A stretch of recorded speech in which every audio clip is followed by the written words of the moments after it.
The ocean roared as it retreated from the jagged coastline of Novara 7, revealing the black volcanic sand and razor-sharp rock formations that define this hostile shore. Finn watched the water recede, his weathered face marked by years of battling the elements on this unforgiving world. The sky above hung heavy with purple-tinged clouds, casting an eerie glow over the landscape. Another hour, Finn muttered to himself, checking the primitive timepiece he'd fashioned from local materials. The tides on this planet were nothing like Earth's. When they came in, they came with a vengeance. A wall of water that could climb 60 feet in minutes, not hours. Getting caught in the open meant certain death. Finn moved with practiced efficiency, checking the hand-woven nets he'd placed in the tide pools. These daily excursions were dangerous but necessary. The native population, the Navarans, rarely ventured to the shoreline, their physiology ill-suited to the planet's crushing gravity near the water's edge. But Finn had adapted, his human frame growing stronger over the 3 years since the colony ship had broken apart in orbit, scattering survivors across the planet's surface. He'd built his home high on the cliffs, safe from even the most extreme tides. The shelter was crude but effective, constructed from salvaged ship materials and native timber. From there, he could see for miles in every direction, an early warning system for the dangerous weather patterns that swept in from the vast ocean. The first year had nearly killed him. Finn remembered those dark days with a shudder, the desperate scramble to salvage what he could from his escape pod before the tide claimed it. The nights spent huddled in a shallow cave as storms raged outside, the poisonous fruits that had left him delirious and vomiting for days. He still bore the scars from his first encounter with the coastal predators, six-limbed hunters with barbed tails that had cornered him on the beach. Only a desperate leap into the pounding surf had saved him, though the currents had nearly claimed him instead. Survival had been a brutal education. Every mistake exacted its price in blood or pain. But humans were adaptable. That was their strength. He'd learned which plants could be eaten, which would kill, and which could heal. He'd studied the tides until he could predict them with uncanny accuracy. He'd fashioned weapons, a spear tipped with predator barbs, a knife chipped from the strange black glass that formed when lightning struck the beach sand. There had been others from the colony ship once. 6 months after the crash, he'd encountered a group of 3 survivors trekking along the coastline, 2 men and a woman, all former agricultural specialists. They'd stayed with him for a while, but the constant battle against the elements had worn them down. They'd left to seek easier terrain inland, despite Finn's warnings about the predators that roamed the valleys. He never saw them again, though sometimes he still scanned the horizon, hoping for a signal fire or some sign they'd survived. Last year, he'd found evidence of their fate. While hunting in a valley 10 miles inland, he'd stumbled upon the remnants of a makeshift camp, torn fabric from colony uniforms, broken tools, and 3 simple markers fashioned from ship debris. The predators had found them first. Finn had stood vigil by those crude graves for hours, the weight of solitude pressing down on him like the planet's relentless gravity. After that, he'd stopped looking for other survivors. Better to focus on his own survival than to nurture false hope. A flash of movement caught his eye, unusual during low tide when most native creatures retreated with the water. Squinting against the dim light, Finn spotted a small figure racing across the exposed seabed toward him. The blue-skinned child couldn't have been more than 8 years old by Earth standards, its 4-fingered hands waving frantically as it navigated the treacherous terrain with remarkable agility. "Ludnos! Ludnos!" the child shouted, using the Novaran word for human. Despite his isolation, Finn had learned enough of their language to communicate. "Help, please! Human, my mother is trapped!" Finn dropped the net he was repairing and straightened up, immediately alert. "Where?" he asked, grabbing his pack of tools and the sharpened spear he never traveled without. "The deep grotto," the child gasped, pointing toward a distant rock formation. "She collects the glow shells. Rocks fell. Cannot get out." Finn glanced at the horizon, then at his timepiece. The great tide would begin its return soon. Once it started, they would have minutes, not hours, before the caves flooded. "Lead the way," he said, slinging his pack over his shoulder. "Run!" The child, a female Finn now noticed, sprinted ahead with surprising speed. Despite the crushing gravity near the shoreline, she moved with the desperation of someone whose world was about to collapse. Finn followed, his muscles burning with each step across the wet black sand. "Your name?" Finn called as they ran. "Ilya," she responded without slowing. "My mother is Nira. She provides for our pod." Finn processed this information as they navigated around massive tide pools and jagged rock formations. The Novarans lived in family groups they called mods, typically extended families led by a matriarch who made decisions and provided resources. If Nira was trapped, her entire pod would suffer. As they ran, the beach began to tremble beneath their feet. Finn recognized the warning signs: a pre-tide tremor, caused by the massive gravitational forces that drove Novara 7's extreme tidal patterns. They were running out of time faster than he had calculated. "Faster," he urged Ilya, who was already pushing her physical limits. The tremors intensified and small fissures began opening in the wet sand around them, releasing jets of trapped air from below. In the distance, he could hear the first low rumble of the returning tide. They reached the grotto entrance, a yawning black maw in the cliff face, just as Finn's timepiece indicated 40 minutes until the tide's return. Inside, a pile of collapsed rock blocked the main passage, with only a small opening near the top. "Mother," Ilya called through the gap, "the human comes to help." A weak voice responded from deep within the cave. "The water returns soon. Go to high ground, Ilya." Finn assessed the blockage. The rocks were too large to move quickly, and digging would likely cause more collapse. He examined the cliff above them, remembering the geology of these coastal formations.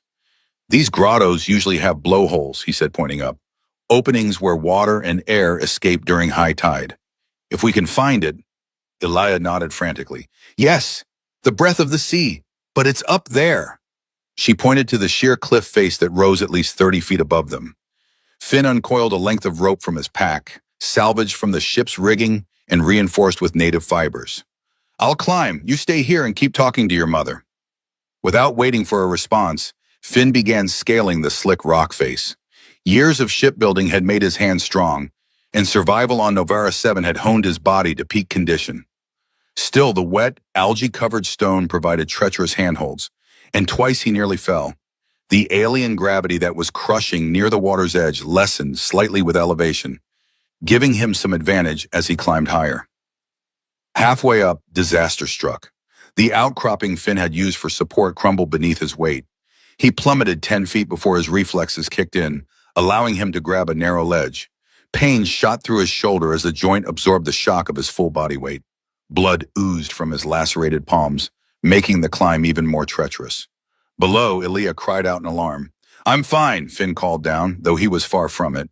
His left arm threatened to give out, and he could feel warm blood trickling down his forearm. Gritting his teeth, he forced himself to continue. There was no time for pain, not with a life at stake.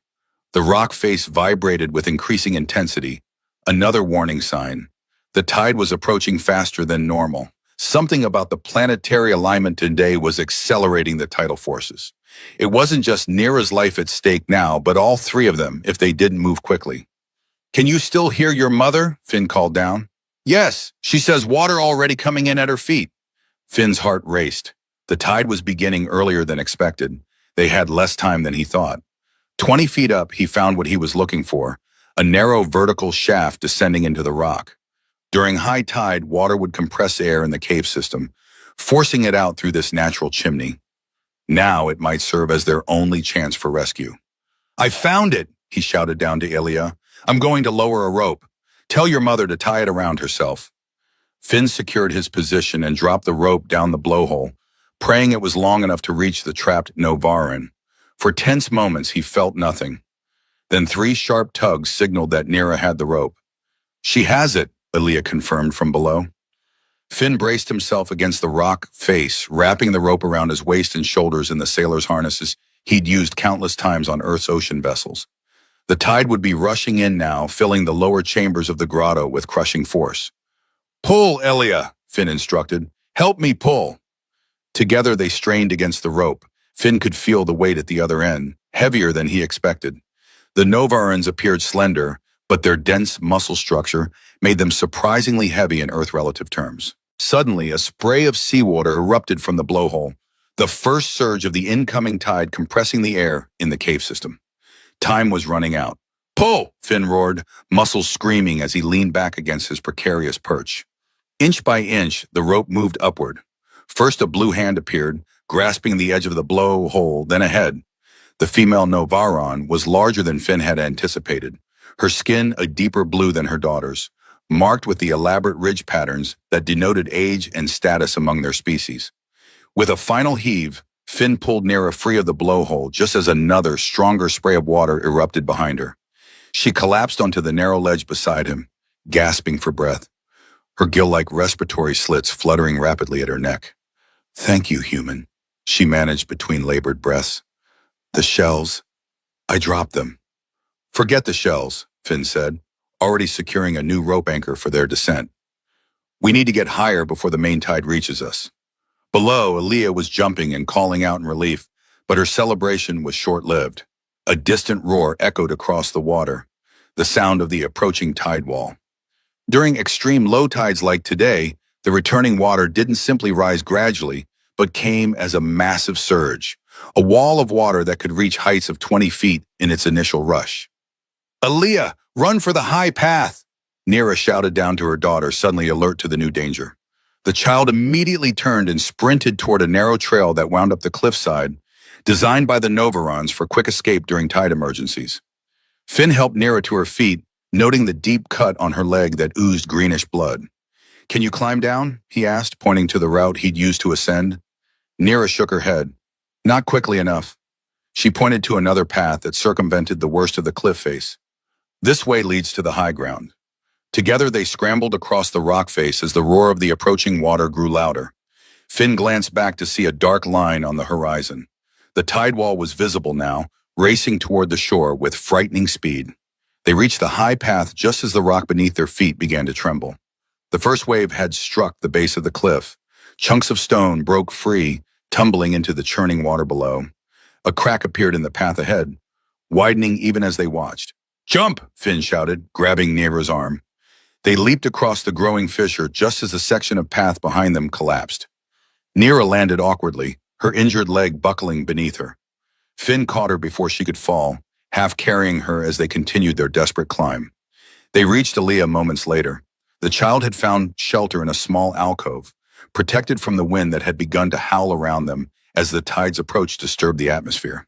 "Mother!" she cried, rushing to embrace Nera. "No time," Finn interrupted. "We need to reach higher ground." The impact of the first massive wave sent tremors through the stone beneath their feet. Water smashed into the rock with enough force to make the entire cliff face shudder. The entrance to the grotto disappeared in seconds, and the blowhole erupted with a geyser of white spray that reached 30 feet into the air. Had they been minutes slower, all three would have been trapped or crushed by the incoming tide. The path ahead was rapidly deteriorating as the cliff face took the full brunt of the tide's assault. A section 20 feet ahead suddenly gave way, leaving a gap too wide to jump. "We're trapped," Nera said, her voice calm despite the dire situation. Finn scanned their surroundings, searching for alternatives. The cliff above them was too sheer to climb, especially with Nera injured, and the path behind had collapsed. "There," he said, pointing to a narrow fissure in the rock face. "That might lead to another path." The crack was barely wide enough for them to squeeze through, and Nera had to stifle a cry of pain as her injured leg scraped against the rough stone. The passage wound deeper into the cliff than Finn had expected, eventually opening into a small cavern with several branching tunnels. "Which way?" Aaliyah asked, her voice echoing in the enclosed space. Finn studied the tunnels, noting the faint breeze that came from one. "Airflow means an exit," he said, pointing to that passage. "This way." The tunnel climbed steadily upward, sometimes so narrow they had to turn sideways to progress. Twice they had to backtrack when the passage ended in a dead end. Time was running out. The tide would continue to rise for hours, potentially flooding even these higher tunnels. As they navigated the dark passage, Aaliyah suddenly froze. "Listen," she whispered. Finn strained his ears and caught it, a faint, scratching sound coming from somewhere ahead of them. Something else was in these tunnels. "Stay behind me," he instructed, gripping his spear tightly as they proceeded with greater caution. The tunnel widened into another small chamber, and Finn's makeshift torch illuminated something that made his blood run cold. Sprawled across the stone floor lay the desiccated remains of another Novaran, its body partially mummified by the dry air. The cause of death was clear. deep gouges in the blue-tinged skin, and a skull crushed by powerful jaws. A ridgeback, Nira breathed, recognizing the kill pattern. They hunt in these caves during high tide, when their usual prey is driven to higher ground. As if summoned by her words, a low growl echoed through the chamber. From a shadowed tunnel opposite their entrance, two gleaming eyes reflected the torchlight. The predator emerged slowly. Neoi, a sinuous four-legged creature with a ridge of bony plates running down its spine and jaws that could crush rock. It was smaller than the six-limbed hunters of the open plains, but in these confined spaces, far more dangerous. Don't run, Finn said quietly. It triggers their chase instinct. Keeping his movements deliberate, he passed the torch to Nira and readied his spear. The ridgeback watched, its head swaying from side to side as it assessed these intruders into its hunting grounds. Finn had faced these creatures before. They were ambush predators, preferring to attack from behind or above. This one was evaluating whether they were easy prey or too much trouble. He needed to convince it of the latter. With a sudden shout, Finn lunged forward, jabbing his spear toward the creature's face without actually striking it. The ridgeback recoiled, surprised by this aggressive display from what it had considered prey.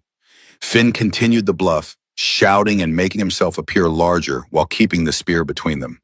The standoff lasted several tense minutes. Finally, the ridgeback backed away, retreating down its tunnel with a final warning growl. It would look for easier prey elsewhere. It will return with others, Nira warned. They hunt in small packs. Then we need to move, Finn replied, reclaiming the torch. They chose a different tunnel, one that sloped more steeply upward. The air grew fresher as they climbed, giving them hope. Finally, just as Finn's makeshift torch was beginning to sputter out, they found an opening. The exit led them to a high ledge well above the waterline, with a clear path up to Finn's cliffside shelter. They didn't stop until they reached Finn's cliffside shelter, well above the high water mark. Only then did they pause to catch their breath and assess their situation. "Your home," Nira said, looking around at Finn's modest dwelling with new eyes.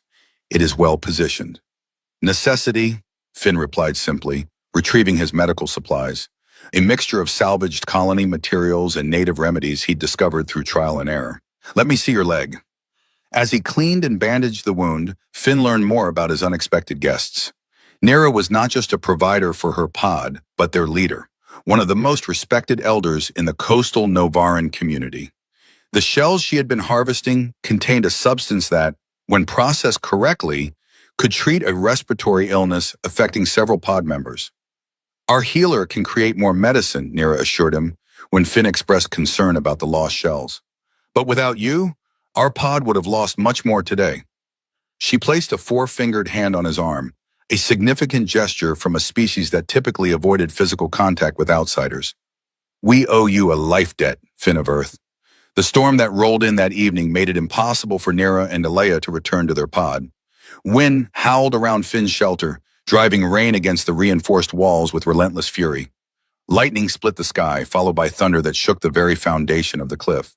Such storms were common on Navara 7, but this one was particularly violent. During the night, a section of the cliff face below Finn's shelter gave way, collapsing into the raging sea. The entire structure shuddered, waking all three from uneasy sleep. "We must move," Nira said, her multifaceted eyes gleaming in the darkness. "This place is no longer safe." Finn checked the support beams he'd installed for exactly this scenario.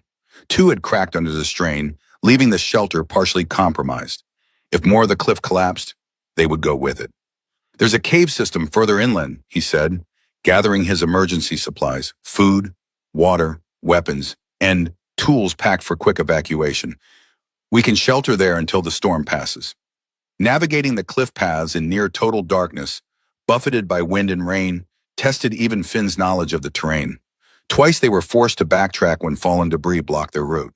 Alea stumbled once, nearly plunging over the edge before Nira caught her arm with lightning reflexes. When they finally re-iced the cave entrance, all three were exhausted and soaked to the skin. The cave itself was dry but cold, with smooth walls that suggested it had once been part of an underground river system. Finn started a small fire using materials from his pack, the flames casting dancing shadows on the stone walls. "You were prepared for this," Nira observed as Finn distributed emergency rations, dried meat, and preserved native fruits. On this world, you prepare or you die, Finn replied. The statement not philosophical but practical, a lesson learned through hard experience. Their cave refuge proved to be more than it appeared.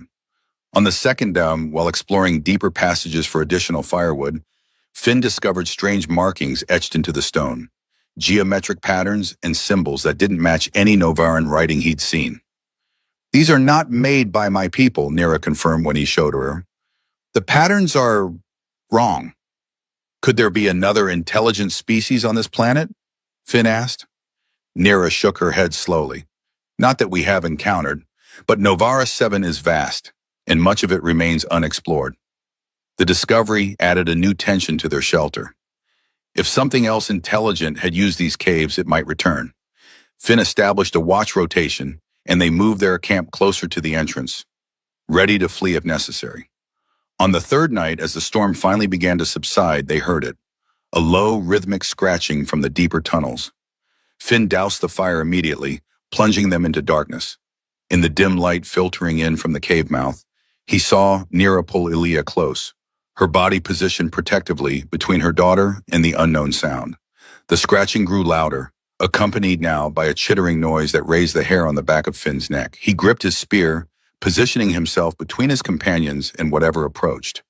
A pale, segmented limb emerged from the darkness, followed by another.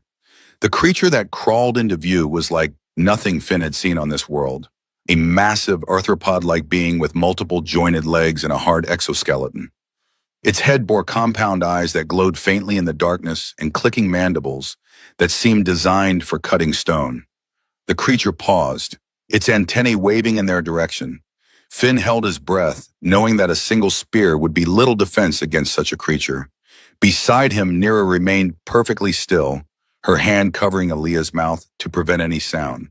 For a tense moment, the creature seemed to study them. Then, to Finn's astonishment, it began scratching new markings into the cave floor with one sharp appendage.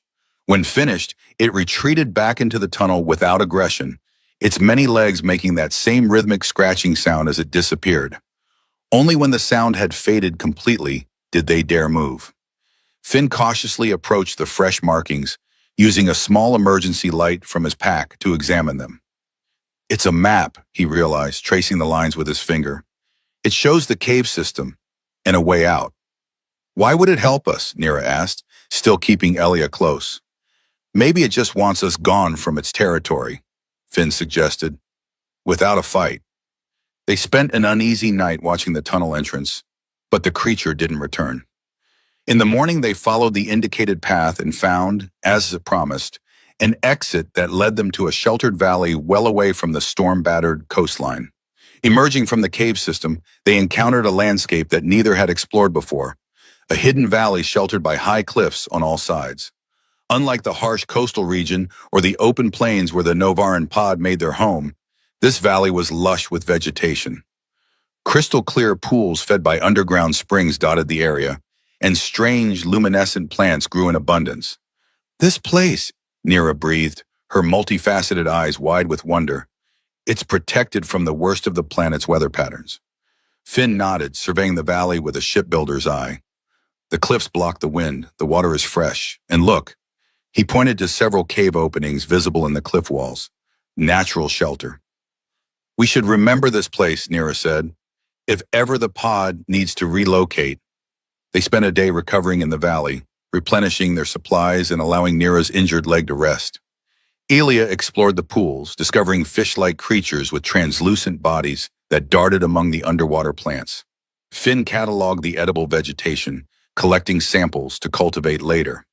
When they finally set out for the Novaran settlement, they carried with them not just the memory of their shared survival, but the knowledge of a potential new home, one better suited to the needs of both species than their current locations. They spent 3 days in the cave while the storm raged outside. During that time, Finn and Nira exchanged stories, he of Earth in the failed colony mission, she of Novaran history and the challenges her people faced adapting to a world that had not evolved to support their biology. We were explorers, she explained, seeking new worlds for study. When our vessel was damaged by an ion storm, we were forced to land here. That was 30 cycles ago. She gestured to her daughter. Aaliyah is of the second generation born on this world. You've adapted well, Finn noted. As have you, she replied, perhaps better than most of your kind. When the storm finally subsided, they emerged to find the landscape transformed. New channels had been carved into the cliffside, and the beach below was littered with debris, some natural, some clearly from Finn's partially collapsed shelter. I'll need to rebuild, he said, surveying the damage with a practiced eye. Stronger this time. Or perhaps, Nira suggested carefully, you might consider another location altogether. The three shared a meal of preserved fish and native tubers, communication limited by language barriers, but enhanced by the universal language of survival and gratitude. As darkness fell, Finn showed them to the small secondary room he'd built for storage. You can rest here, he said, arranging his spare bedding for their comfort. Elia had already fallen asleep exhausted by the day's trauma. Nira sat beside her daughter, her large, multifaceted eyes reflecting the low light of Finn's oil lamp. You live alone, she observed. No pod? Finn nodded, the familiar ache of isolation washing over him. The ship broke apart. Some of us survived, but we were scattered. I haven't found others. Yet you thrive here, on the edge of the great water. Nira gestured to his well-constructed shelter, the tools he'd fashioned, the stores of food he'd accumulated. Most of my kind avoid this place. The gravity pulls too strongly near the water.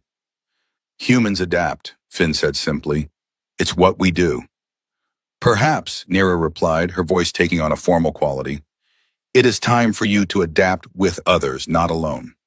Before Finn could process her meaning, she had settled beside her daughter and closed her eyes, ending the conversation with the abruptness typical of Novaran communication. That night, as the storm raged outside, Finn lay awake on his simple bed, turning Nira's words over in his mind.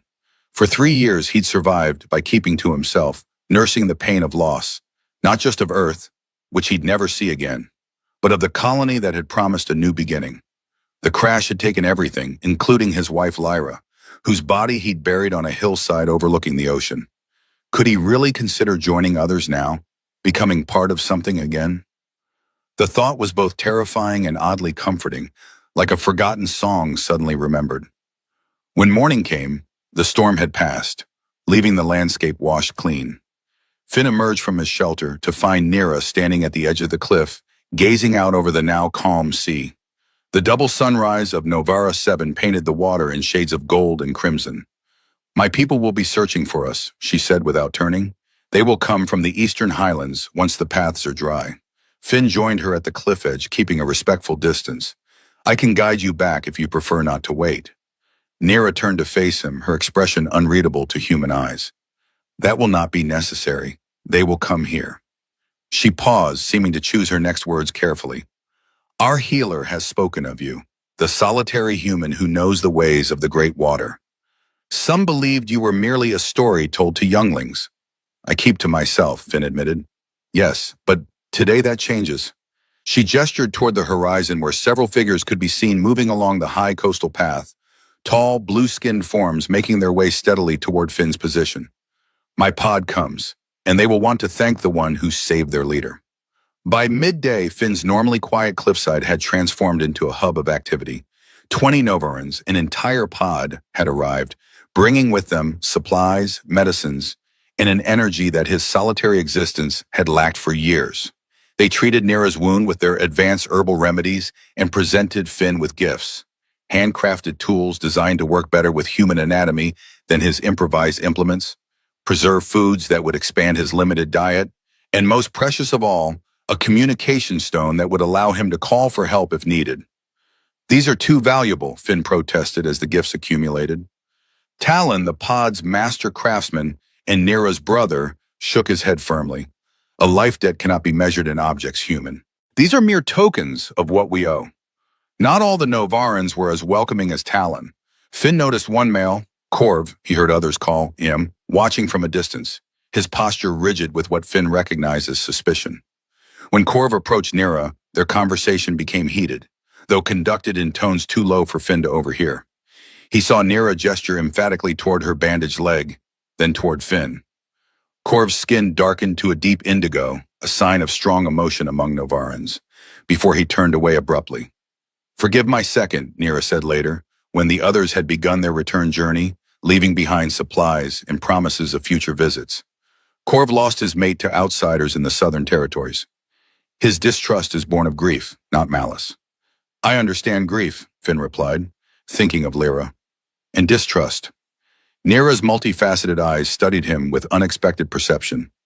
Yes, I believe you do. Over the following weeks, Finn's isolation gradually dissolved. Members of Nira's pod visited regularly, bringing news, supplies, and increasingly questions about Earth and humanity. Elia became a frequent visitor, her curiosity about human ways matched only by her eagerness to teach Finn about Novaran culture.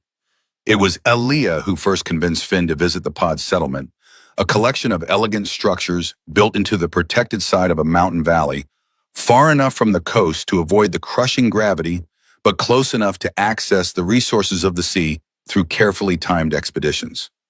The journey inland was not without incident.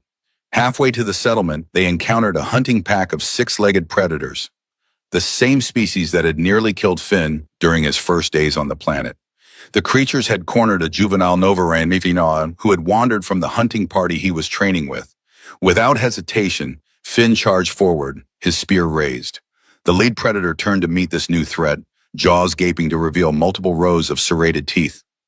Finn drove his spear into the creature's throat as it leaped, the momentum carrying both of them to the ground. Hot, acrid blood sprayed across his face as he twisted the weapon, severing vital arteries. The other predators hesitated, giving the Novaran hunting party time to arrive, their own weapons ready. The predators retreated, leaving their dead packmate behind.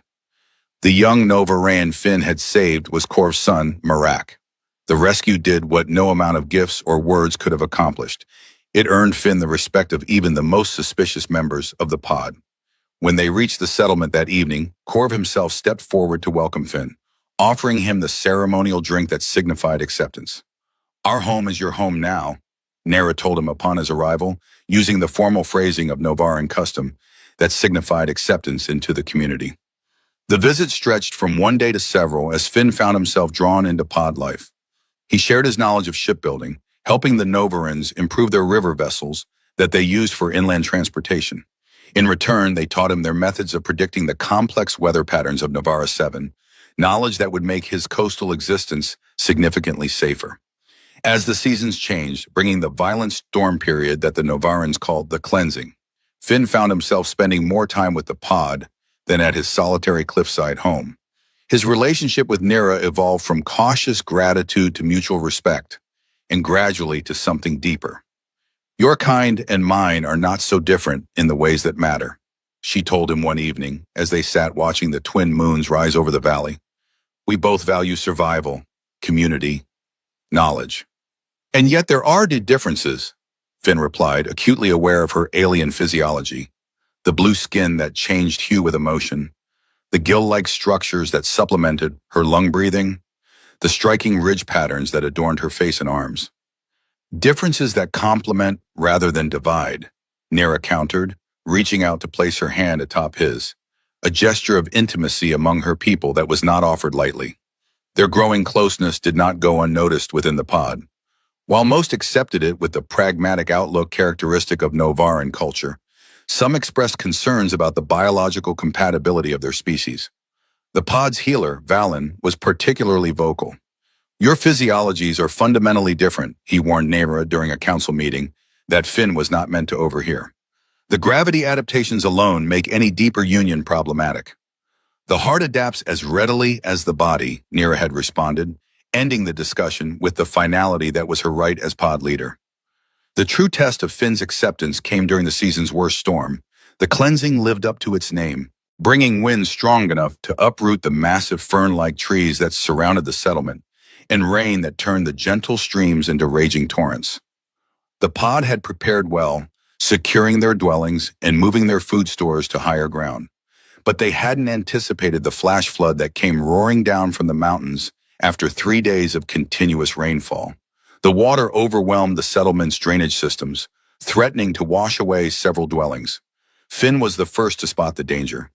His years by the ocean had taught him to read water in ways the land-dwelling Novarans never had to learn.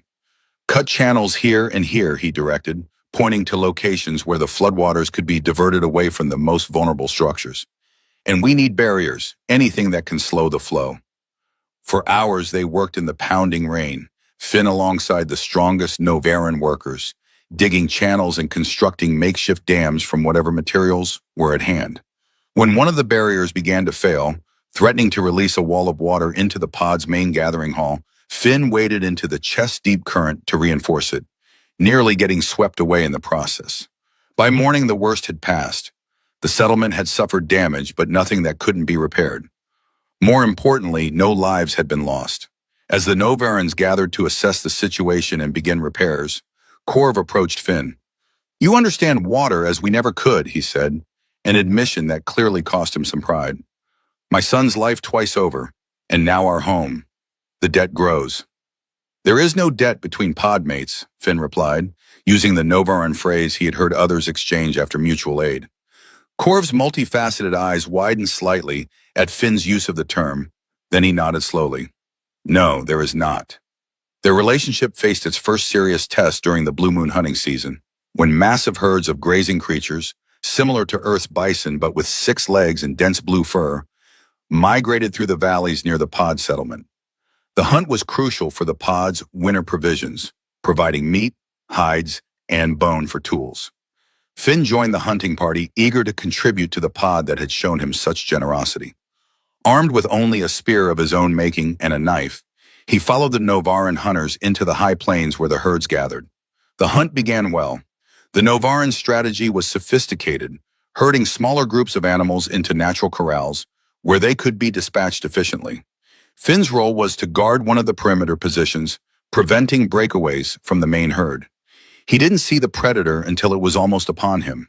The creature, a sleek, 6-limbed hunter with razor-sharp ridges along its spine, had been stalking the same herd, and Finn had inadvertently positioned himself between it and its prey. The attack came with blinding speed. Finn barely had time to raise his spear before the predator slammed into him, knocking him to the ground. Hot breath reeking of carrion filled his nostrils as razor teeth snapped inches from his face.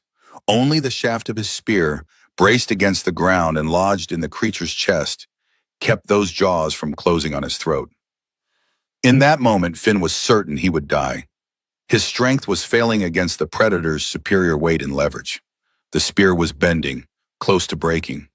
Then a blur of blue movement entered his peripheral vision, and suddenly the weight was gone.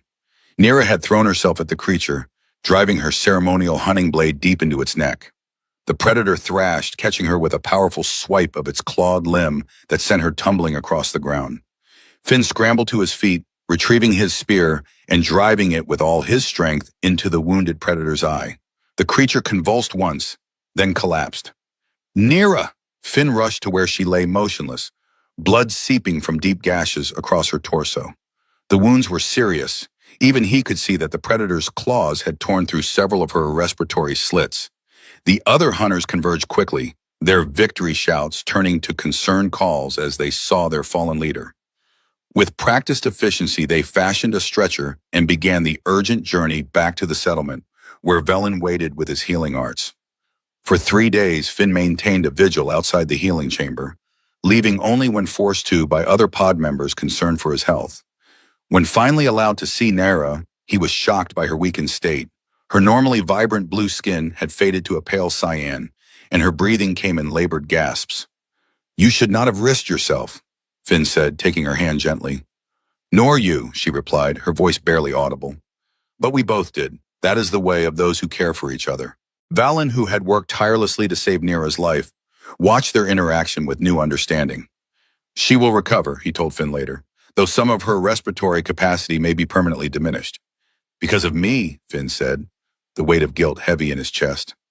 "Because she chose to act," Valen corrected. "As pod leader, her first duty is to protect those under her care. She considers you one of us now." He paused, studying Finn with his multifaceted eyes. "Perhaps it is time you accepted that as truth." As Nira's recovery progressed, tensions within the pod reached a breaking point. With their leader weakened, old factions resurfaced. Some, led by Corv, argued that while Finn had proven himself worthy of respect, the growing attachment between him and Nira threatened the pod's future. Others, including Talon and, surprisingly, Valen, defended the relationship. The dispute came to a head during a pod council meeting called to discuss winter preparations. Finn, present as an advisor on coastal weather patterns, found himself the subject of uncomfortable scrutiny when Korv raised the issue directly. Our leader's judgment is compromised, he stated bluntly. The human has courage, yes. Skills we value, yes. But the future of our pod cannot rest on alien shoulders. Murmurs rippled through the gathering. Finn remained silent, understanding that this was an internal matter he had no right to address. Talon rose to speak. My sister leads because she sees clearly what others miss. She saw value in the human when others saw only strangeness. And she was right. He gestured to the improvements Finn had helped implement. The strengthened dwellings, the more efficient fishing nets, the early warning system for coastal storms. Our pod is stronger with him among us. The debate continued, growing heated at times. Finally, a frail voice cut through the arguments. Nira had entered the council chamber, leaning heavily on a walking staff but with her head held high. I hear your concerns, she said, her voice stronger than her body appeared, and I respect them. But I ask you this, what is a Pa'abat? Is it only those born of the same ancestral line? Or is it those who choose to stand together against the harshness of this world? She made her way slowly to where Finn sat, placing her hand on his shoulder. This human has saved not only my life, but the lives of others among us. He has shared his knowledge freely and taken our ways as his own. If that is not pod, then I have misunderstood the meaning of the word all my life. The chamber fell silent. Then one by one, the pod members extended their hands, palms up, the gesture of acceptance. Even Korv, after a long moment of internal struggle visible in the fluctuating colors of his skin, offered the gesture. The pod has spoken, Nira said simply. As Nira healed, Finn made his decision. He would not return to his solitary existence on the cliff. His place was here with the pain, with her. He traveled back to his shelter only to collect his few precious possessions and the seeds he had carefully preserved from earth plants he had managed to cultivate in small quantities. The pod welcomed his permanent inclusion with a ceremony that Finn later understood was more significant than he initially realized. It was not merely an acceptance into their community, but a formal recognition of his relationship with Nira. Among the Novarans, such unions were sealed by actions, not words, by the willingness to risk one's life for another, as both he and Nira had demonstrated. Life in the pod settlement brought new challenges and rewards. Finn's earth physiology required certain adaptations, more protein than the Novaran diet typically included, protection from some of the native plants that caused skin reactions in humans. But these were minor concerns compared to the sense of belonging he had found. When the next hunting season arrived, Finn joined the expedition with a new status. As consort to the pod leader, his role was both practical and symbolic. He had spent months training with the pod's best hunters, learning to move as they did, to understand the behaviors of both prey and predators. The hunt was successful beyond expectations, providing enough food to see them through the coming winter, with surplus to trade with neighboring pods. Finn's suggestions for improving their preservation methods, based on techniques from Earth, proved invaluable, further cementing his place in the community. It was during the celebration feast that followed the hunt that Nira made her announcement. Standing before the assembled pod, her blue skin flushed with the deeper indigo that signified strong emotion, she placed her hand over her abdomen in the traditional Novaran gesture. The pod grows, she said simply, her eyes finding Finn's across the gathering. A murmur of surprise rippled through the assembly.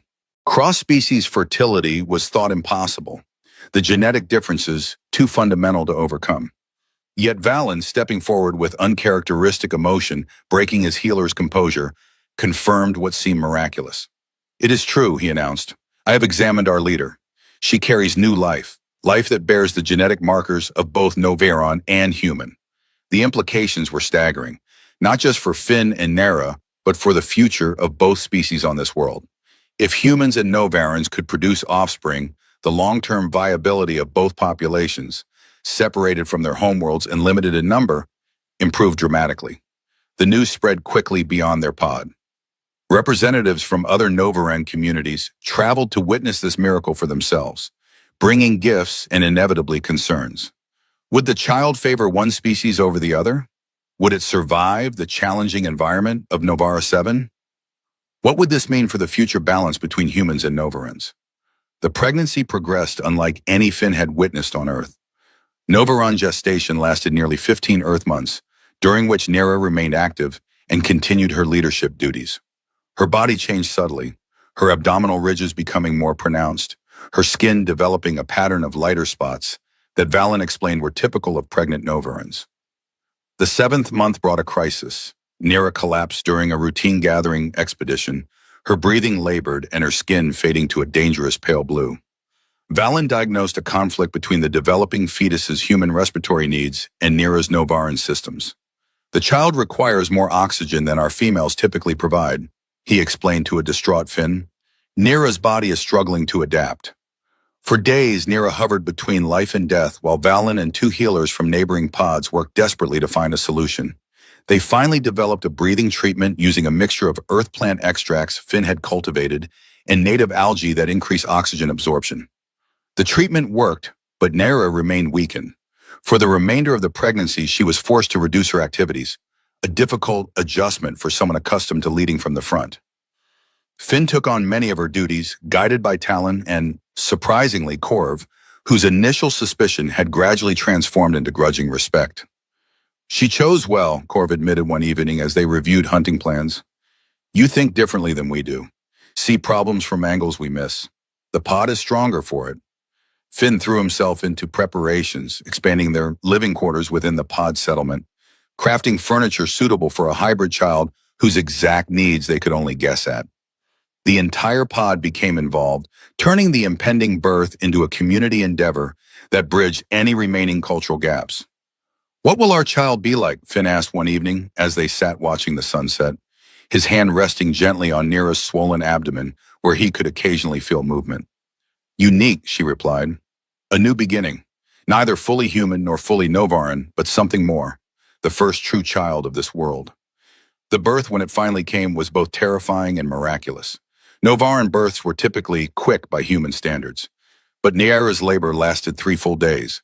Valen worked tirelessly, applying all his knowledge of both species' physiologies, while Finn remained at Nera's side, providing what comfort he could through her pain. Twice during the ordeal, Nera's vital signs faltered, and it seemed they might lose both mother and child. Finn refused to leave her side, even when Valen warned that they might need to make an impossible choice between them. Find a way to save both, Finn insisted. There is always a way. Whether through Valen's skill, Finn's determination, or Nera's remarkable strength, both survived. When their daughter finally emerged, the entire pod held its breath. The infant's skin was a pale lavender, lighter than Novaran blue, but with a definite purplish hue. Her respiratory system included both functional lungs and partially developed gill slits. Her hands bore 5 fingers like a human's, but with the elongated final digit characteristic of Novarans. Most striking were her eyes, multifaceted like her mother's, but with distinctly human irises visible within the compound structure. She is perfect, Nera whispered, exhaustion evident in her voice but her eyes shining with wonder. She is the future, Finn agreed, carefully cradling the newborn. What shall we call one?